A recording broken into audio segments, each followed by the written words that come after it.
Transmitter device activated. Coordinates set for Earth 2. Hey everyone, welcome to the Earth 2 podcast, a podcast that explores the origins and the development of the DC Comics multiverse and the legacy of their Golden Age characters throughout the Silver and the Bronze Ages of comics. I'm Peter Watson. I'm Vincent Prince. And I'm David Steele. Welcome back. Thank you for joining us. Now, if you joined us last week, you know that we did our anticipating the Doom Patrol episode, and what a lot of fun that was. This week we are doing the final issue of the Silver Age run of the Doom Patrol. We're doing issue 121. We decided a long time ago we'd do an issue of the Doom Patrol because we were going to touch upon the legacy aspect of the Doom Patrol's Robot Man. And we picked issue 121 because it also kind of ties into one of the other sort of criteria that we have for covering certain comics. Now, Peter's going to tell us very quickly the origin of the Silver Age Robot Man, because obviously we talked last week about the origin of the Golden Age. Pete, say over to you. Indeed, and remember this is Robot Man 3, as we discovered there was a second one last week. So yes, Cliff Steele, the third Robot Man. No relation. No relation, and again, spelt differently. He was an obsessive daredevil. He engaged in every extreme sporting event he could, from spelunking to race car driving. He climbed the Himalayan mountains, he rafted down the Amazon River, and spent 6 months living in a tribal African village. We've all done that. Yeah, huh? Quite the adventure. But at one point in his career, he became involved in the NASCAR circuits. He became a professional race car driver and was in the Indianapolis 500. And unfortunately, that was his final race. During that race, his car slid off the track on an oil slick and toppled over. The car exploded and destroyed his body. However, a brilliant surgeon by the name of Dr. Niles Calder volunteered to lend his assistance in the hopes of saving Cliff's life. Although his body was destroyed, Calder managed to save Cliff's brain.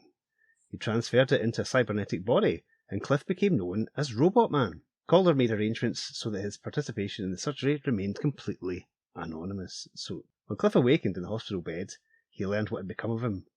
Faulty wiring inside the Robot Man systems had an adverse effect on his brain, driving him insane. He flew into a rage and began rampaging through the city streets. But Niles Calder eventually approached him and offered to cure him of the affliction that was driving him to lunacy.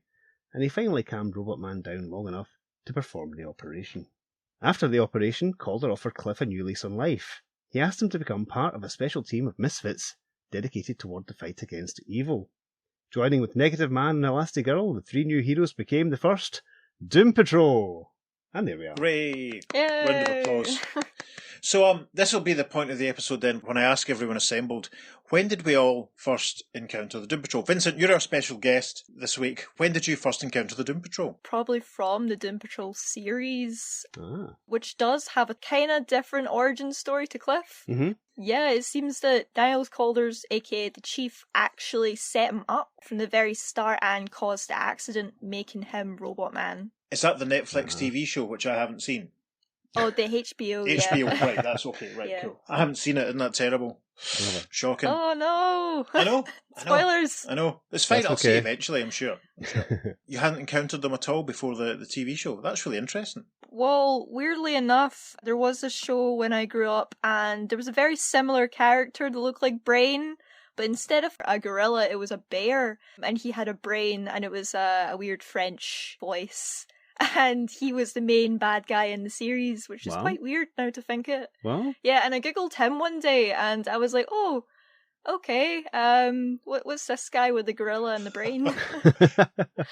Yeah. So what series was that in? Grim Adventures of Billy and Mandy, a very Alright. kind of Okay. niche Cartoon Network one. It doesn't. I don't think it runs anymore, but Right. wow. very good. Interesting. Interesting. Yeah, and of course the Grant Morrison run. I do love that.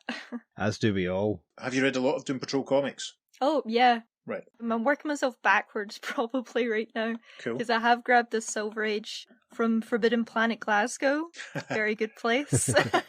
Yeah, and I've started reading that right now. I'm on 86, Okay. which is Headhunters, Oh, the yes. very first appearance of Brain. Yay. Cool. Yeah, Excellent. yay. Yeah, I've got quite. I think I said this last week. I've got quite a few issues of the Silver Age run that I bought from the late lamented Mr. Peter Root in the late 90s, and I've read very few of them. It's one of these things. When I had my big purge, it was some of the stuff that I kept, mainly for sentimental reasons. I first encountered the Doom Patrol. I had to think about this. It was a DC House advertisement for the Secret Origins annual, which retold their origin. Ah, okay, cool. So that would have been about 80 87, 88 or something, maybe around about then, I think. Mm-hmm. That was the first time. And I don't think I read anything with them for quite a long time. I know I've read the trade paperback that collects the first Grant Morrison issues. Uh-huh. I bought that when I worked in stateside, which was probably, 1994 or something.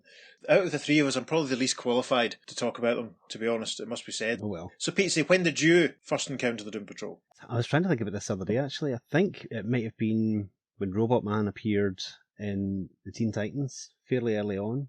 Oh, yeah. Uh-huh. Yeah, Yep. that was a thing, because later on I picked up the showcase issues that featured the new Doom Patrol when they first came back. Mm-hmm. But I think I saw them in the Teen Titans first. Yeah. Yeah, because I think I posted the cover of issue 13 when Cliff Steele, Robot Man, Yes, is strung up. I posted that in the Teen Titans gallery on the socials recently as a bit of foreshadowing Indeed. for this episode that we're doing right now. There is a plan, listeners, honestly. Yeah.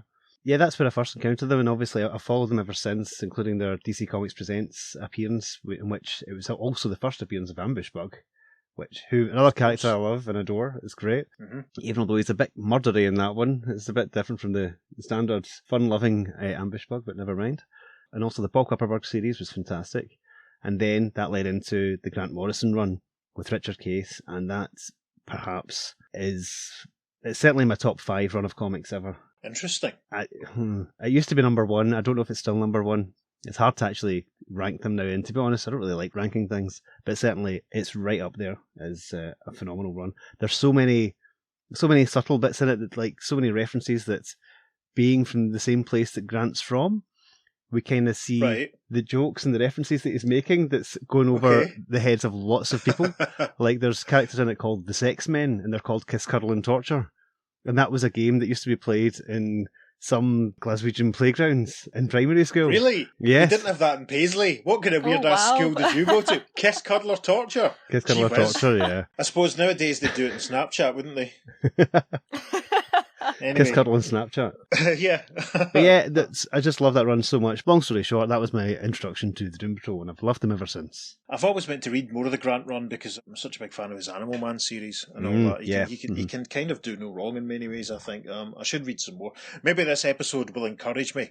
So, to drag us screaming back to the point, this week we're doing the final issue of the Silver Age run of the Doom Patrol, issue 121, and that was published on the 18th of July, 1968. Peter, would you like to tell everyone about the cover? I'd be delighted. There's a lovely yellow banner at the top that posts the question, "Is this the beginning of the end of the Doom Patrol?" And underneath that, we have a graveyard scene. In it, we have the graves of Negative Man, Elastigirl, and Robot Man, and it looks like their ghosts are kind of hovering above it, with a shadowy figure of the Chief, who also looks ghostly in the background. And answering the question is a jaggedy splash at the bottom that says, "You decide."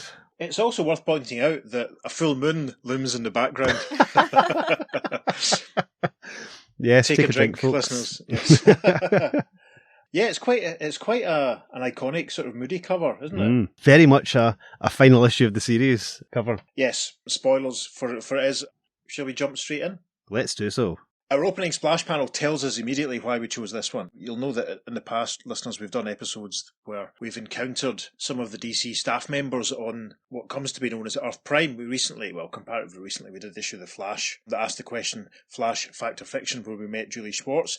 And we've also touched on writer and artist appearances in comics like Green Lantern and Sea Devils and, of course, Detective Comics. So the splash panel of this opening page of Doom Patrol 121, headed at the top, it says, Doom Patrol, the world's strangest heroes. And there's a big screen which shows a rather shocked-looking The Chief, a rather shocked-looking Elastigirl, a rather shocked-looking Robot Man, and a rather shocked, I'm always impressed that he can pull expressions through his bandages, a rather shocked Negative Man. Silver Age, a Negative Man gives me the fear. Does he? Yeah, it's just that face. I don't think you're meant to have a face on top of bandages.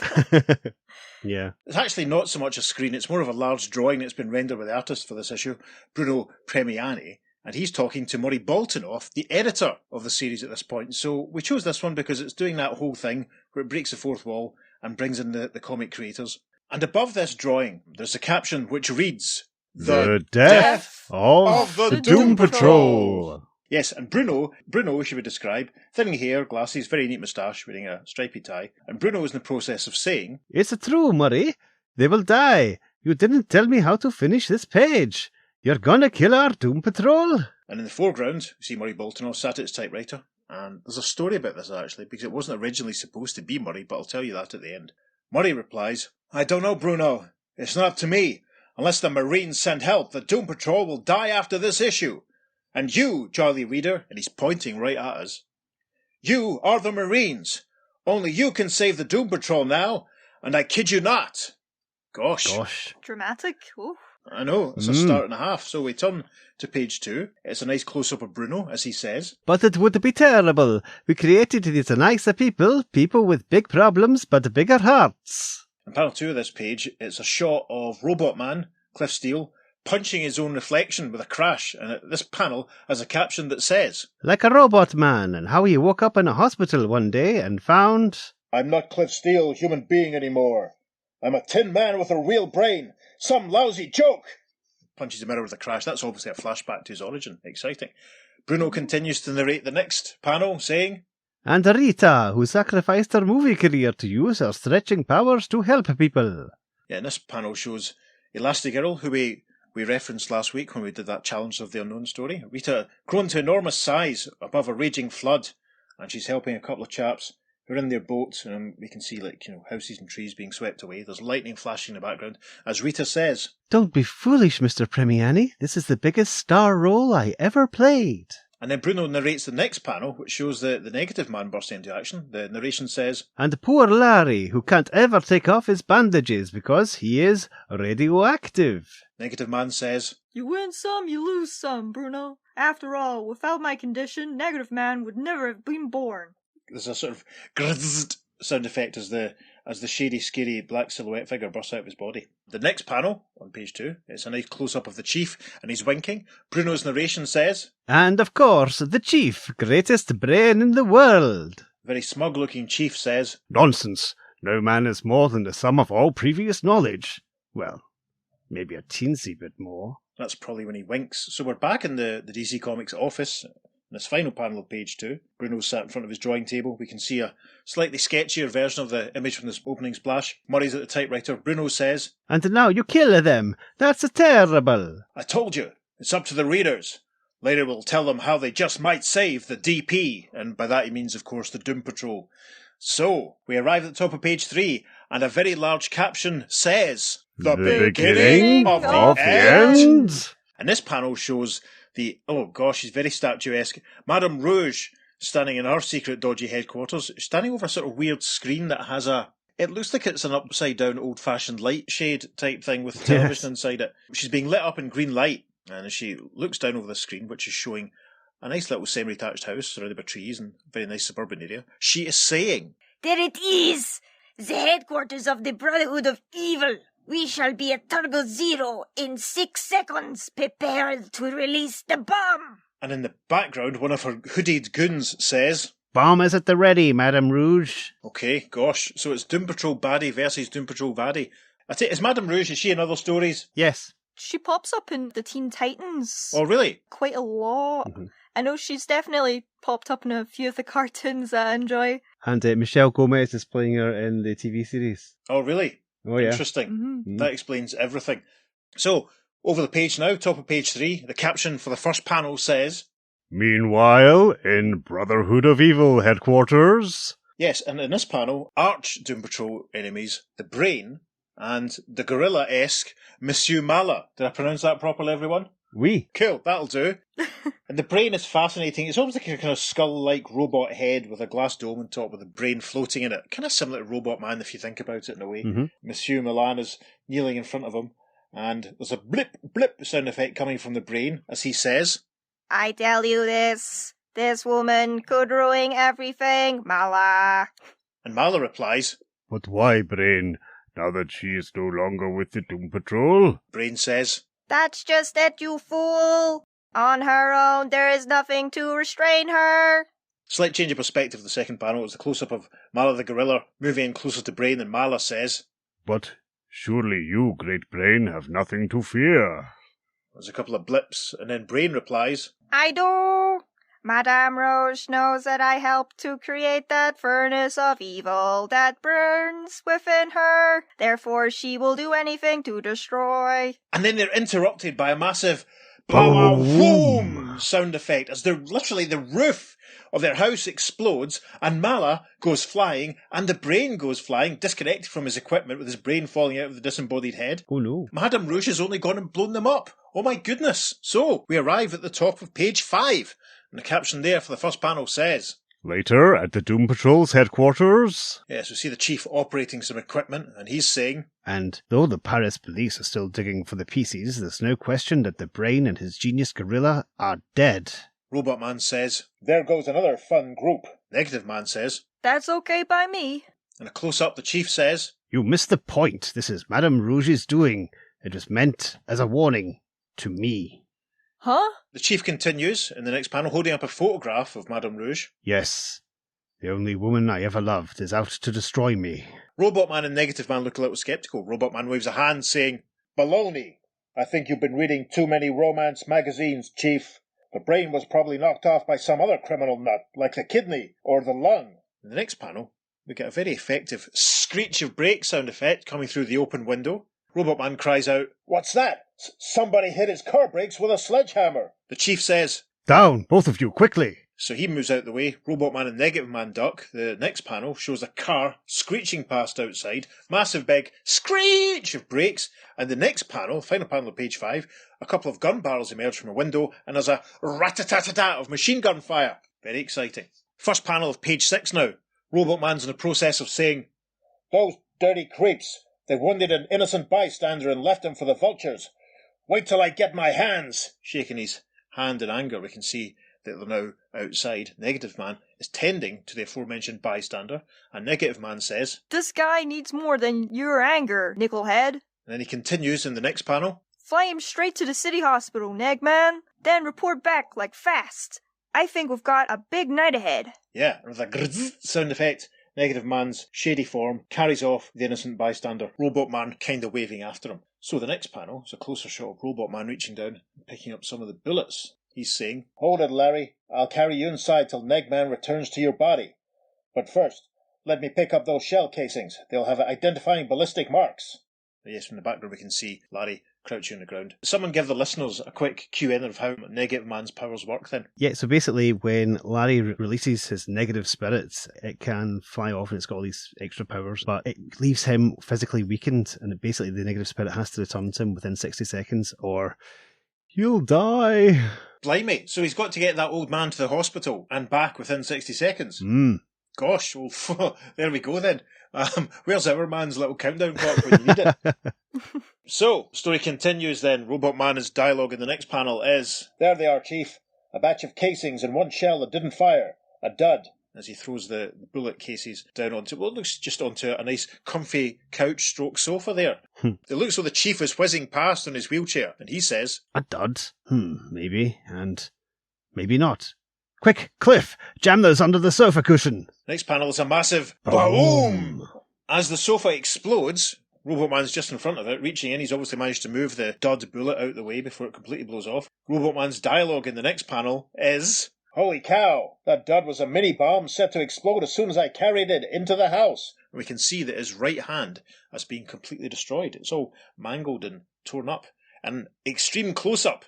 In this final panel of this page, the Chief says, Madame Rouge knew you would think of the ballistic marks. She knows all about us. Didn't I generously take her into our little nest and teach her? God! So Madame Rouge was a goodie for a while then, was she? Yes. I really need to read my extensive Doom Patrol back issue collection, don't I? Awful. So unprepared. Right, a slow dissolve then now, as we arrive at the top of page 7. Meanwhile, over in rich people's country... Yeah, we're in company now of Steve Dayton and his wife Rita and a couple of their pals. Steve and his pal Jack have just descended a flight of stairs. Jack's in the process of saying, Don't forget about that UMI deal, Steve. We can pick that company up for peanuts. 75 millions isn't peanuts, even to me, Jack. But you'll have my answer by 3 tomorrow, after my class in abnormal psych. And in the foreground of the panel, Jack's wife is talking to Rita. And Jack's wife, we don't get her name, but she says, Isn't it wonderful? The 5th richest man in the world still going to school. And Rita says, Yes, But he's not studying at the U. He's teaching. It's his hobby. So, another slow dissolve. We're back with Steve and Rita at their pad. Is that separate beds I see? Aw, how old-fashioned, how lovely, how sweet. They're getting ready for their kip. Rita's got her dressing gown on. Steve's taking off his jacket. And Steve's saying, "Man, I'm bushed. Waited up all last night while you were zipping around with the goon gang." And this is the third business dinner I've had to handle for you this week, Mr. Gotbucks. Rita turns on her radio. There's a little satisfying click noise. The next panel. Steve sits down and he's taking off his shoes. Poof, stinky. And he's in the process now of saying, "Oh, that feels better. So if I'm so rich, how come my shoes still hurt? Listen, sweetie, when are you going to leave that band of far-out Boy Scouts?" When they no longer need me, you know that. And then a little voice crackles out of the desk-side radio, saying, Here is a news bulletin. The home of Dr. Niles Calder, chief of the famed Doom Patrol, was attacked with machine guns at precisely... Steve's standing up now in this panel, and he says, "Why'd you put on your uniform?" Rita, now in costume as Elastigirl, replies, Because they still need me. Don't wait up, Cookie. She obviously makes her exit. Final panel of page 7 is Steve throwing the radio to the floor with a crash, as he says, "You and your big electronic mouth, Marconi, drop dead." So, we now arrive at the top of page 8, just one panel on this page, as a caption that says, Later. And this panel shows Rita bursting through the door, where she's confronted by Negative Man, who's carrying a big heavy-looking machine pistol, and Robot Man's got a gun as well. Negative Man says, Halt! Who goes? Oh, it's you, baby. Rita replies, Good grief, what's going on with you two? Put down those shooting irons. Robot Man says, "Not in your life, sweetie. Like, Madame Rouge just declared all-out war. So if you want to sign up, this is the recruiting office." And there's a caption that rounds us out for this first chapter that says, If you knew what was ahead, girlie, you'd burn your draft card. and a tiny caption says, continued in second page following. Over the page, there's another advertisement for the 80-page giant of Lois Lane issue 86, which I think we've mentioned already. I think I used to have that. I think I probably said that already. If someone wants to send me a copy, email us at theearth2podcast@gmail.com and Peter will send you my address. So, we arrive now at the top of page 9. Rita's marching through to a room that has Negative Man and the Chief and Robot Man all standing looking very intense beside a fireplace. Rita is in the process of saying, Then it's true, Chief. Madame Rouge is out to destroy you. She killed the brain because he was her creator. And now she must finish the only man who ever got to her as a woman. Next panel, Rita's approached the Chief. She's obviously kneeled down. She's put her hand on his chest and she says, I'm afraid, Chief. For the first time in the history of the Doom Patrol, I'm really scared. The Chief replies, What is it the youngsters say today? Don't lose your cool. He continues in close-up. Yes, I'm afraid Madame Rouge got her hands on a good collection of Oscar Wilde. Each man kills the thing he loves. But this thing, I won't be that easily destroyed. Chief's interrupted now by a sort of wee sound effect. It's obviously some kind of message alert like they had in the olden days. And the Chief says, Ah, I believe my lover is about to pay another call. the caption for the next panel says, Instantly, the chief leads them to the nerve center of DP headquarters. So this panel shows the Chief in front of a big bank of equipment. There's what looks like a sort of radar screen on it. The little bwee sound effect is still continuing, and the Chief is in the process of saying, The R-scope detected 3 flying objects approaching us. Then our data processor checked them against the flight plan of every commercial and private plane. Those 3 blips are pirates. My friends, we are under aerial attack. The caption then for the final panel of page 9 says, And above, 3 copters lower themselves like fat, angry bees, and... Yes, there's a couple of massive whoosh sound effects as the helicopters unleash a deluge of flames onto Doom Patrol headquarters. And there's a massive crackle sound effect as the building catches fire. The caption continues and concludes page 9, saying, From strange angry steel snouts pour massive streams of napalm flames. Good grief, how topical. Yes, I've got an angry steel snout, it must be said. So, we now arrive at the top of page 10. This first panel, it's got the Doom Patrol basically watching their building burning on the screen in front of them. As she points at it, Rita exclaims, We're burning! Burning! and the Chief replies, No, the building is completely fireproof. Those flames will last only until the jellied gasoline burns out. Gosh, caption in for panel 2 of page 10 says, Without another word, the chief signals a device that tilts a walled area of the building until... Yeah, we basically see some rockets firing out of the roof of the building with whoosh sound effects. And we hear the chief's voice saying, Now our hunter rockets will search out and destroy these copters. and then with a boom and a quoom sound effect in the next panel, we see two of the helicopters being blown out of the sky. And then with a poof sound effect, the third one is struck. And we see the voices of the Doom Patrol reacting. Robot Man says, "We got him! We got him!" And the chief says, No, only 2 direct hits. The third one was just winged. and then Rita says, He's getting away! but then Negative Man gives us... Don't worry, Negative Man will handle him. And in the final panel, we see that the negative spirit has left Negative Man's body and is flying up towards the final helicopter. There's a rat-a-tat of bullets as they fire at him, and a grizz sound effect as the bullets harmlessly pass through. And from the ground, we hear Robot Man's voice saying, "Come on, Neg baby. Show him how you eat 20mm shells for breakfast." And then the first panel, page 11, everyone join in for the massive boom explosion as Negative Man flies into the remaining helicopter and it explodes. Well, that was fantastic. Gosh. Another slow dissolve, and a caption for the final panel of page 11 says, Later, as the smoke of battle clears... and the Doom Patrol are standing and sitting amongst the wreckage of the helicopter that's fallen down on the streets. Negative Man says, Man, this looks like London after the Nazi Blitz. Rita says, No, more like Dante's nightmare of hell. Robot Man says, "Funny. To me, it just looks like my pal, PJ O'Mara's Bar and Grill after a Saturday night fun fest." The chief says, There is no fun left for us, Robot Man. The open warfare this woman has declared endangers every living thing in the city. and entering from stage right in this final panel, page 11, is a very neat-looking man, glasses, slick back brown hair, wearing a purple suit, carrying a briefcase. And he enters, saying, Which is precisely why Washington flew me here, sir. To put an end to this. we arrive at the top of page 12. Caption for the first panel says, Inside, the man, Wilmer Boggs, delivers his finite message. Yep, we're back inside. Doom Patrol are all stood and sat as Wilmer addresses them with a waggly finger, saying, And until we have hunted down this woman called Rouge, her very existence here is a menace to the entire population. Now we have prepared a sanctuary for all of you where we can protect you against... And then he's interrupted by Robot Man, who grabs him by the scruff of his collar, saying, "Hold it, Boggs.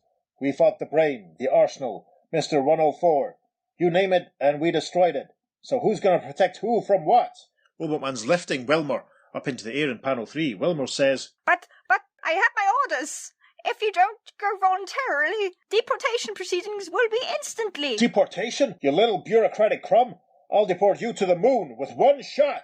This could get nasty. Thankfully, Rita interrupts in the next panel. She goes her right hand to a massive size and slaps down Robot Man, saying, Stop that this second!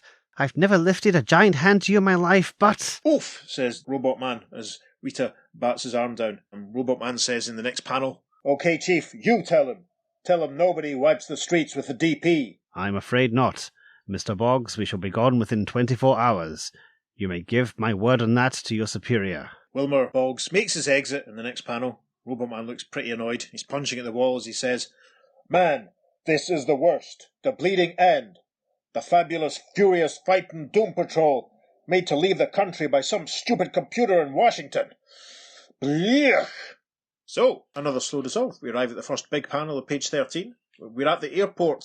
Robot Man and Negative Man are carrying loads of luggage, and we can see that there are crowds standing on the roof of the airport waving them off. They're carrying signs. One of the signs says, "So long, Scare Patrol." Another one says, "Bye bye, crybabies." Another one says, "Fly away, chickens." And crying from the crowd, one voice says, Scram, you cowardly creeps! Boo! and someone else says, Superheroes, ha!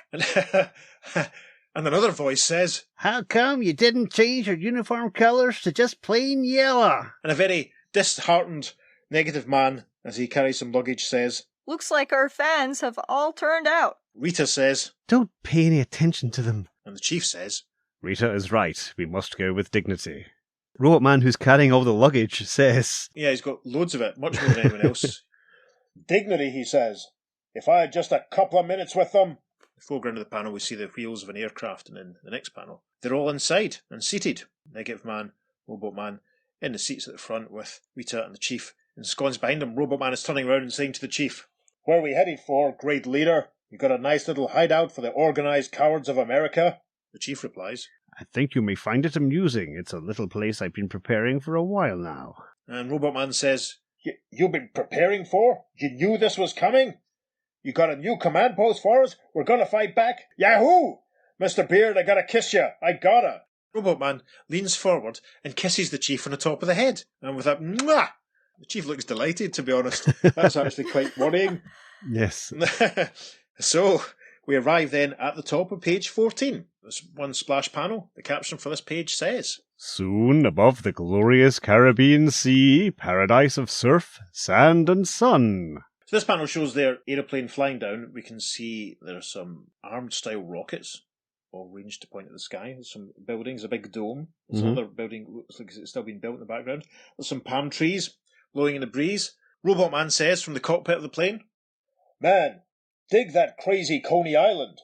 Elastigirl says, A tropical Shangri-La with rocket launchers. And the chief says, A nuclear power plant, my friends, with enough juice to barbecue the whole West. And then Negative Man says, But most important, a base from which we can clip the claws of Madame Rouge. Yahoo! Top of page 15 now. Change of scenery. The caption for the first panel says, But directly below them, 200 fathoms beneath that shimmering surf, a giant steel shark cleaves the waters. Yes, we see a very large submarine making its way through the ocean depths. We can see the island in the distance there, some more palm trees. And from inside the submarine, we hear the voice of Madame Rouge, who says, There is the island, Captain Zahl. Ja, Madame Rouge, your plan worked magnificently. You have driven their Doom Patrol straight to their Sandy Coffin. I think Sandy Coffin was the name of the original bass player of Menswear. I think it was, yeah. Mm-hmm. We haven't had a menswear joke for a while. Anyway, in the next panel, Captain Zahl continues. I have waited long for this glorious moment, for you are not their only one who lives only to kill that man, Dr. Calder. He gives the order. Fire the demolition squadron.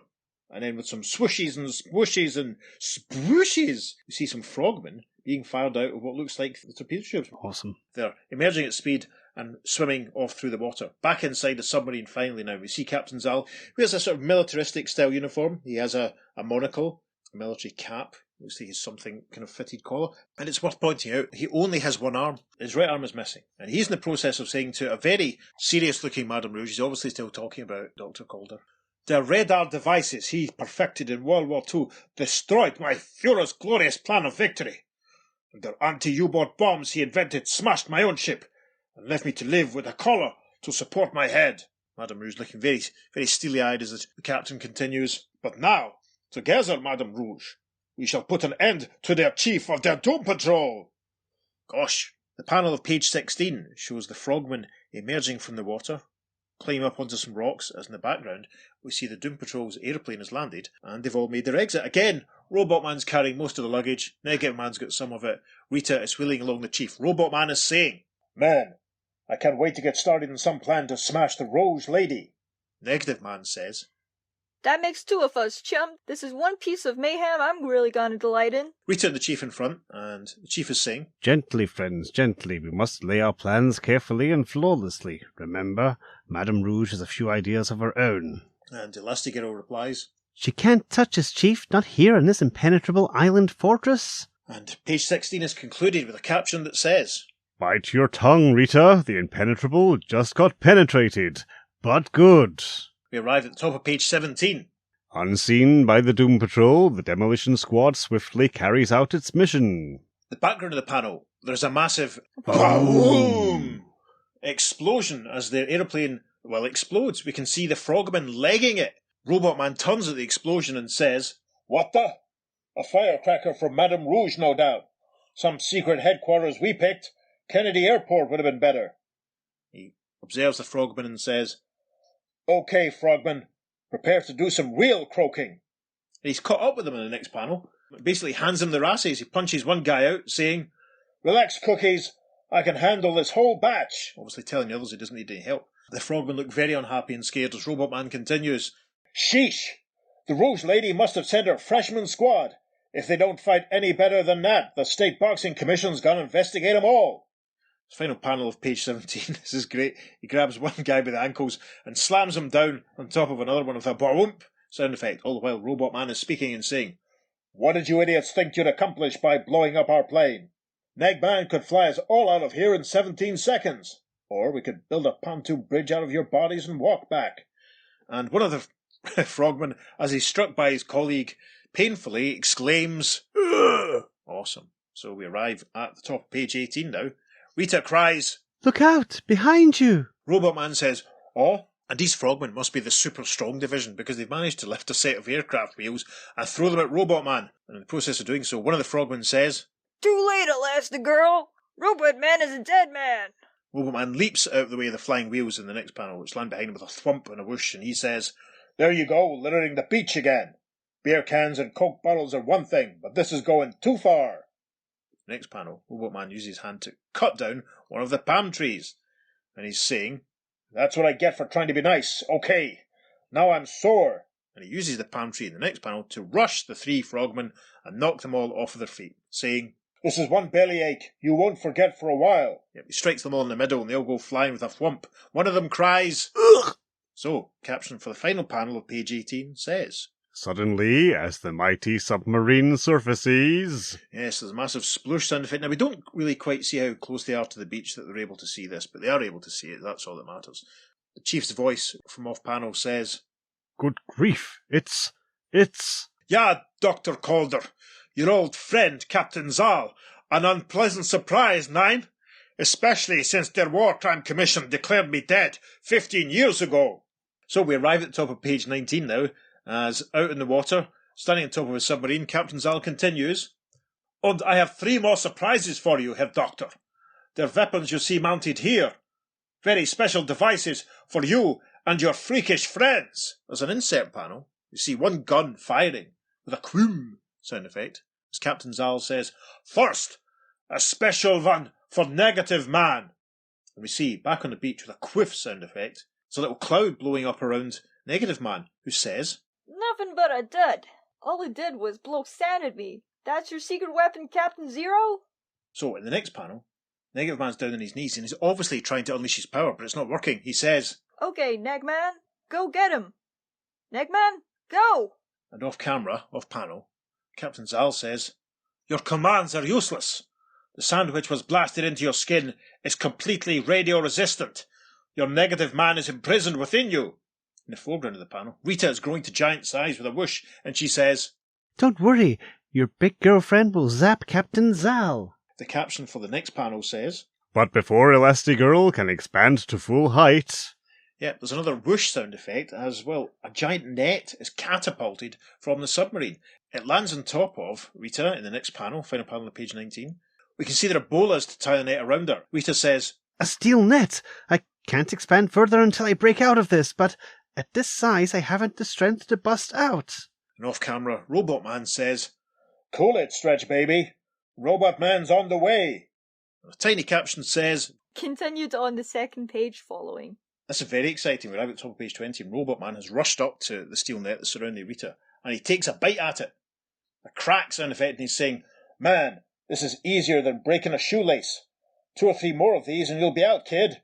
Rita replies, "Good thing you don't have to worry about your teeth." The caption, however, for the next panel says, But before he can snap a second strand... Yep, from the submarine there's a massive sound effect and a black sound effect as Robot Man is struck by what looks like some kind of laser bolt type effect. He's surrounded by an aura of energy as he cries, "Ah!" In the next panel, it looks as though he's attempting to do a very bad press-up. He's still surrounded by this aura and he's saying, "Can't move my legs." "What is it, Chief? I've taken heavier charges of electricity before." The Chief in his wheelchair behind him says, But not a magnetic charge. That shot permanently magnetized half of the tiny motors that activate you. The next panel we see Negative Man struggling, Rita wrapped in the net, Robot Man struggling to move, still surrounded by the aura, as the Chief says, "All right, Captain Zahl, you and Madame Rouge have won this round." and off camera the Captain says, "Ah, but the round is not yet finished. Madame Rouge and I have one goal in common, Herr Doctor. Your complete humiliation." Now, we arrive on page 21, which is basically a dialogue back and forth between Captain Zahl and the Chief. A close-up of Captain Zahl, we see his grotesque, monocled face as he says, "This horror that I must bear for a neck, you bestowed it upon me, and now I shall even their humiliation." What do you prize above all else, my democratic doctor? What are you getting at? Your image is a freedom fighter, Nine. You would love to die for glorious mankind, yeah? But would you die for the smallest part of it? Stop these blasted riddles. Speak your rotten mind. Would you die for a handful of stupid, ordinary men, eh? A small, crumbling town in New England, Codsville, Maine, 14 useless fishermen. They die in 2 minutes. Or you do. You're bluffing. You know better, Herr Doctor. I hold in my hand 2 plungers. And we get an inset panel which indeed shows close-up of the gloved left hand of Captain Zahl, with 2 detonators in his hand. He continues. One will blast Codsville from their map, or the other will sink this island and all of you. Close-up of Captain Zahl looking very manic as he cries, but every word we say is being broadcast to the world. When you make the logical choice, all will know that their greatest chief loves his skin first, like any man. 2 minutes! And in a small caption at the bottom of the page, it says, continued on second page following. Gosh, this is high stakes. Mm. I don't think we've ever had anything quite like this, Pete, have we? No, definitely not. Anything we've done where the heroes that we've been reading have been faced with such a stark sort of challenge. We arrive on page 22. In a close-up, the chief says, You heard him. 14 ordinary men, strangers to us. Well, my comrades, you must decide. And we get a close-up of Negative Man. It's always weird seeing his face through his bandages. Mm-hmm. As Negative Man says, Strangers?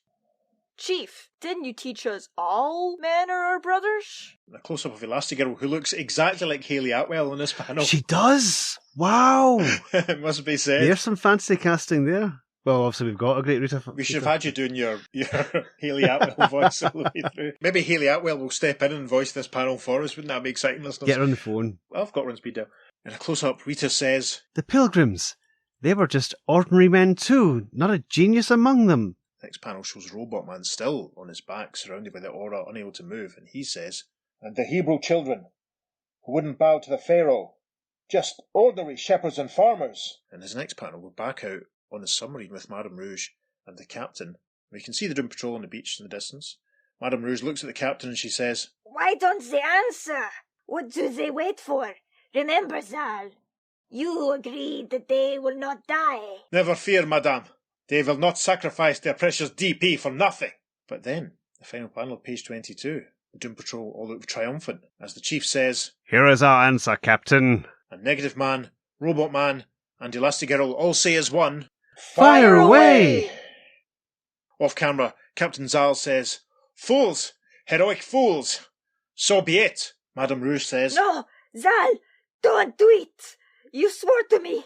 And then we arrive on page 23, the caption for the first panel. And from the ocean floor, a fantastic charge blazes forth, consuming all. There is a massive Kawoom! a massive fireball as the entire island is blown up. You see the submarine still floating in front of the island. Madame Rouge says, Zahl, you betrayed me! You killed him! A man who is worth 100 of you! Stupid woman! What do I care for your childish love affair? Even until the last minute he taunted me. But he will not taunt me again. Niles Calder and his Doom Patrol are dead. A slow dissolve. Caption for the next panel says, Instantly, the dread news flashes around an unbelieving world. Yeah, we got a shot of a radio telescope mast as the radio voices reporting the news says, Will even the smallest child living at this moment forget what they have done? Could all the super deeds of that astounding group ever equal this single lesson in courage? and a slow dissolve. The caption for the next panel says, And in a small New England town, and we see some of the fishermen and their families that the Doom Patrol just sacrificed themselves to save. One very gaunt figure, sweet black brown hair and a purple jacket, is saying, Then we're agreed. Codsville is dead, but our renamed village, Four Heroes Maine, is just beginning. From the crowd, one of the other men says, And we'll make it one they could be proud of. another slow dissolve. And the caption for panel 4 of page 23 says, the following day, as Steve Dayton's yacht speeds over the high seas. yeah, we can see that the ocean is still boiling. It's coming from it after the explosion. Steve's big fancy yacht. And the captain of the ship is saying, There it is, Mr. Dayton. The ocean floor is still boiling. I wouldn't get in any closer. You will, Captain, or you'll find another job. Again, as I said, coming from the water. Gosh. The next panel shows Steve leaning over the guardrail, tear in his eye, as he drops a single rose into the sea, and he's thinking, "Goodbye, my love, my only love. This is not your last resting place, Rita. Your shrine is within me." And in an insert panel, we see with the captain, as he says, "Take it away, Captain, and make it fast. I've got a job to do." The next panel, we're up above Steve's ship, gulls flying overhead. Steve is thinking, "And I'll spend every part of $1 billion to do it, to destroy those who took her from me. Not a single one shall escape." And our final panel, we're back with Bruno and Murray in the DC offices. Bruno's standing in front of his large drawing of the explosion, and he says, "Then it is true. They are dead. The Doom Patrol will never fight again." and a close-up Murray says, "It would take a miracle to change that ending, Bruno. A tougher job than even the DP ever faced." And he addresses the reader here, saying, "And only you out there, the reader, could do it. You always wanted to be a superhero, didn't you? Okay, Charlie, let's see you try." And we wind up with a caption that says, "The end." Or Is it Charlie? Charlie? So there. Gosh. My goodness. Wow. That was intense. And they were never seen again. That's a question I want to ask. Pete, so you might know this better than any of us then. Like, the Doom Patrol have been rebooted and relaunched in the comics many times. Yeah. There was a few issues of Showcase in the 70s, Mm-hmm. the Cooperberg series that merged into the Grant series, and then it was rebooted in the early 2000s. It seemed to be, in my memory's original cast, and then John Byrne had a bash. Yep. A couple of years after that, and then I'm sure there was something during the New 52, and there was already something in the DC's Young Animal after the New 52. Yep. Did the originals ever come back? Yes. Ah, So Robot Man survived. Spoilers for the future. Robot Man survived, obviously, because he was mostly protected. That was fine. He formed the basis of the new Doom Patrol when characters like Celsius and Tempest joined. of course, yeah. So we had that for a while. We'll meet some of those characters actually when we get to Crisis on Infinite Earths, won't we? Yes. A couple of them pop up. Mm-hmm. So yeah, we had that. Then we had, as I said, right at the start, the Robot Man story in the Teen Titans, which picked up some of the threads from this very story. Captain Zahl, who returns in that story. Captain Zahl, who, this is his first appearance, and he destroys the Doom Patrol. Oh, really? Madame Rouge obviously has been an antagonist and an ally of the Doom Patrol throughout the Silver Age as it goes. But Captain Zahl turns up and he kills him. It's so weird. And obviously you've got Monsieur Mala and the Brain in this as well, and they get killed. Yeah. Whereas, it could have been them who... It's really interesting that that's what they chose to do. Yeah, that they created a new baddie to do it instead of maybe making it the satisfying job of one of their arch foes. I mean, they give him some dialogue that, that he has a bit of history with Dr. Calder, but you're right, it would have been a lot more effective. Finn, you're our special guest this week. What's your thoughts having read issue 121? I seriously haven't read anything like it. I even, in manga, nothing like that. They've killed off all the heroes, at the very end. Or did they? Yeah. Yeah. And especially since they did it with, essentially a nobody, with, no history in the Doom Patrol comics, just a one-off character. Mm-hmm. Very, very strange, especially since they killed off one of the kind of favourite villains, Brain, and Monsieur Mala. Yeah, because they essentially, in Doom Patrol, kind of built up most of the villains you'd see in Doom Patrol TV show. Right.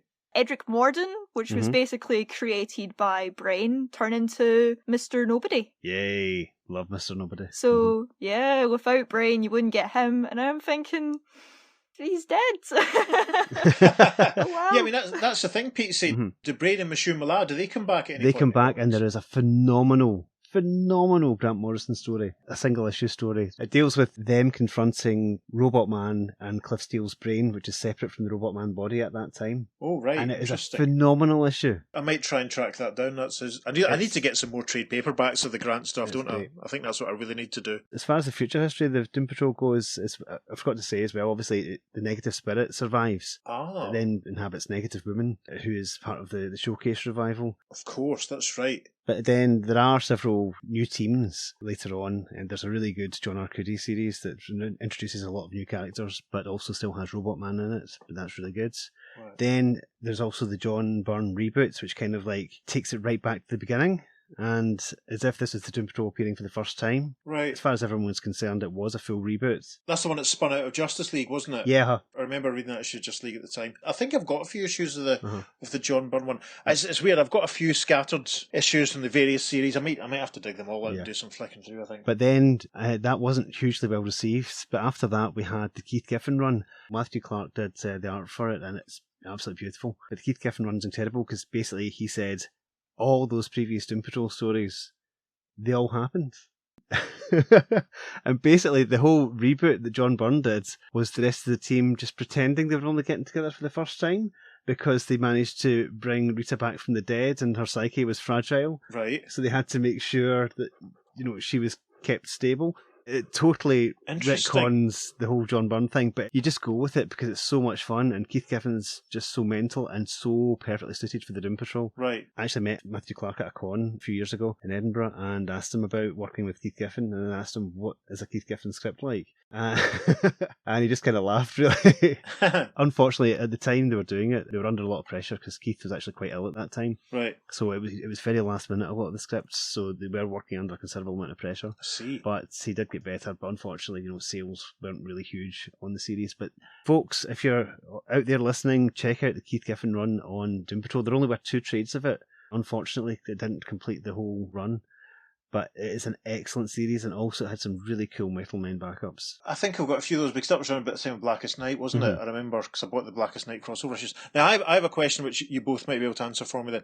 Tell me a bit more about the Negative Spirit and how that works. Is that a separate entity then to the actual Negative Man and Negative Woman themselves? Or is it a part of them? Or So it is a totally different entity. It has its own train of thought and stuff like that, but it needs Larry or a Negative Woman to stay alive. From the TV show aspect and even from the Grant Morrison, it seems like it can't do much outside. It needs a host. Because in the very first comic of the Grant Morrison run, it seems like it wants to go back into Larry. It needs a host. Is it a sort of symbiotic type Yeah. relationship then? That's very interesting. I really need to read some more Doom Patrol. I think I said this before, I bought a bunch of Doom Patrols the night I saw Robbie Williams at the exhibition centre in February 1999. So I've owned them for 23 years. I should probably dig them out and start reading them. You probably should. I probably should. It's weird. I mean, I really enjoyed that story. It rattled along. We got through it very quickly and very easily, I'm very pleased to say. I just loved the brutality of it. You have 2 minutes, decide what you're going to do. Yeah. And then there isn't hesitation. They're just like, no, this is the right thing that we have to do. I was very, very impressed by that. But how did they know they weren't just bluffing? And well, I suppose they didn't. Yeah. That was the whole point. If you're a hero, you've just got to go, right, well, we just need to take the risk. We got to do what we got to do. And the fact that Captain Zahl said it's everyone in the world is watching, so he must have had secret television cameras up, filming the whole thing. Nowadays, it would be like a montage of people all around the world having their TV signals interrupted. And it'd be live streaming on everyone's phones. Popping up on YouTube and all that sort of stuff. It's fascinating. So, Vincent, being our special guest, returning to help us again this episode after a very long break, do you want to tell us a little bit about your cosplaying of a certain member of the Doom Patrol? Yeah, Rebus. So I read Grant Morrison comics maybe the first week I started working in Forbidden Planet, and I was in love. The very start, just seeing Negative Man. Rebus is a sort of man and woman kind of combined, not one but both. Cool. So I found I was very interested in how they did that, because it's more or less, it's not Larry or Dr. Eleanor Poole, but it's both. And Rebus kind of has to deal with that in a lot of ways, and it kind of just speaks to me because me being the sexuality that I am, just really deep. So I've thought to myself, you know what, I have to cover myself in bandages, I have to get myself a trench coat. Sadly, I couldn't find as trench coat keeps changing colours in almost every issue. It's been green. Oh, really? Yeah, it's been green, it's been purple, it's been cream. It's style. Is that not just an excuse to buy loads of trench coats? Yeah, if I could find them in those colours. That means you're a really easy person to get a birthday or a Christmas present for then. Yeah, just give me a trench coat. Just get your trench coat. Yeah, so I really can't breathe with the bandages on. Yeah, it was like my first free comic book day in years, and I went to Forbidden Planet dressed up as Rebus, and yeah, I couldn't see anything. I remember standing there in the pot pile, kind of holding this pop of John Constantine, thinking, how am I going to pay? I can't reach into my pocket because I have bandages on my hands. The bandages were very thick, so I had to ask my friend. I was like, don't make this weird. Reach into my pocket and grab my card. Excellent. So now I have a friend that cosplays Larry from the TV show. So we're hoping to get a whole multiverse of Larrys for next Comic-Con, whenever that may be. Awesome. Yeah. Awesome. So it'll be fun. There's a touch of the Invisible Man, isn't there? Sure. Oh, definitely. Yeah. I must have told this story in the past. Like when I rocked up to sit my standard grade English, I found that I couldn't answer any of the questions using any of the books that we'd studied. But because I'd read The Invisible Man by H.G. Wells within the last 6 months, I just wrote about that and somehow passed, even though we hadn't actually studied it. And I do remember at one point, probably off the back of the BBC's version in the mid-80s, you know, and because my mum was a nurse and had lots of medical supplies on hand, I remember, like, there is a photograph somewhere of me wrapped up in bandages and with swimming goggles and wearing one of my dad's big coats, you know. Perfect. I'll have to see if I can find that somewhere, change my profile picture, etc. Yeah, cool. Thank you for that little insight. So an interesting thing about this story obviously is the appearances of Bruno and Murray, and I'm told that was originally drawn as Arnold Drake, who was the writer of the Doom Patrol. And recently, you know, I think it was when we were doing one of the issues of the Spectre, I was talking about how I'd been doing some digging into old issues of Comic Book Artist and Comic Book Marketplace and found a few details about when Neil Adams had been there and what was going on. I also found there's a very interesting article in one issue of Comic Book Artist which talks that basically how there was a sort of movement within some of the writers and artists, mainly the writers at DC, to try and get sort of better sort of situations for themselves, you know. Not necessarily forming a union as such, but trying to get basically sort of medical insurance, better terms. Sure. And DC didn't sort of like it, which is why at this point we see people like Gardner Fox fading out and more people like Mike Friedrich, who we've talked about, and some other kind of younger writers. Denny Neal is on the horizon, for example, sort of coming in instead. Was that they kind of, DC behaved very badly, and this is a very shortened, condensed version of it. Sure. It basically phased out some of the old guard. And I'm told that this issue was originally supposed to feature Arnold Drake and Bruno together, but because Arnold had been one of the people that had been agitating for better terms and conditions, they replaced him with Murray. Ooh. So that's a bit oof. The fact that it's bracketed by some of the creative team is the reason we chose to do this issue, because it kind of ties in with our occasional visits to Earth Prime. Indeed, yes. The Earth where we live. Yay. Yes, exactly. There's a bit of text at the bottom of the half-page letters page in issue 121, which is under the last couple of panels. Patrol postscript. There's no point reading the last letter that they get because we haven't done any other issues. The final paragraph here says, "So where do we go from here, all you disciples of the Doom Patrol? Do you agree with John Balgi and Ken Krause?" That's obviously some people who wrote some other letters that are on the letters page. To keep them patrolling Yancey Street and to keep printing? Do you believe that they must never be banished from our midst? That theirs has been a soul-stirring, provocative, exciting and unique contribution to comicdom? Or do they perish with this issue, fade ignominiously from the scene, that we never again see Elastigirl, Robot Man, the Chief, Negative Man, Beast Boy? Does it really make no difference, or will you feel as if you suddenly lost 5 trusted friends? You, and only you and your pals, have the only answer. That answer is a sudden spurt in sales. So tell your friends, tell your enemies even, to buy this issue.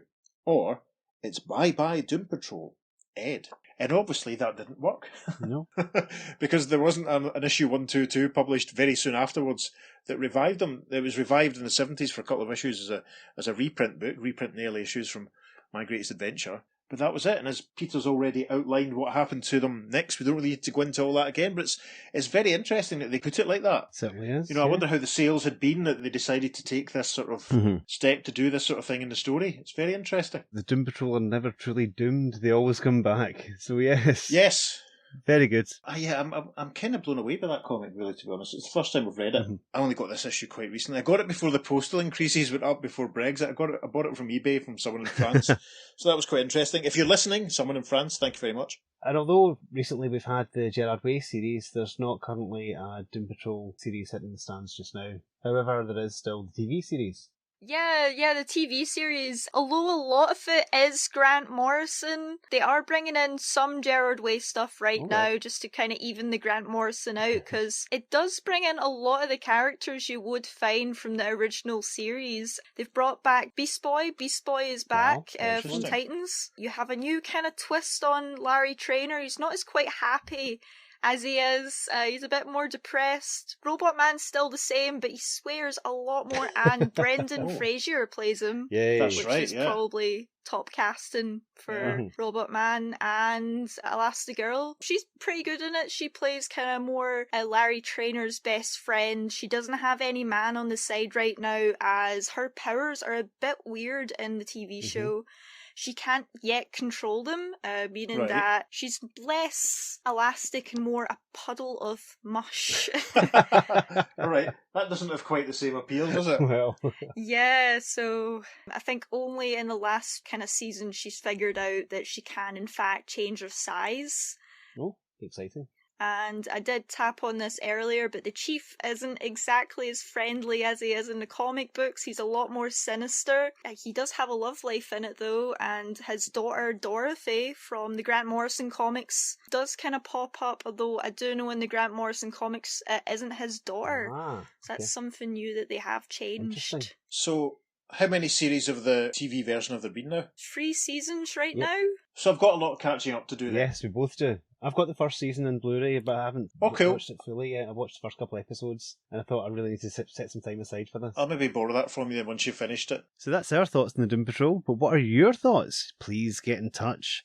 Yes, you can email us at theearth2podcast@gmail.com. Follow us on social media, because we're putting up lots of bonus material related to the Doom Patrol. On Facebook and Instagram, we're at the Earth 2 Podcast, and on Twitter, we're at podcast_Earth2, and it's the number 2 for all our social media. Yep, so if you're feeling generous, you can also go onto our coffee page and buy us a beverage, or as I've begged, pleaded you to, you could go to wherever it is you find your podcasts and rate and review us, because apparently such things are good for our algorithms, and we like having good algorithms. So, Vincent, thank you for joining us. Indeed, yes. Oh, thank you.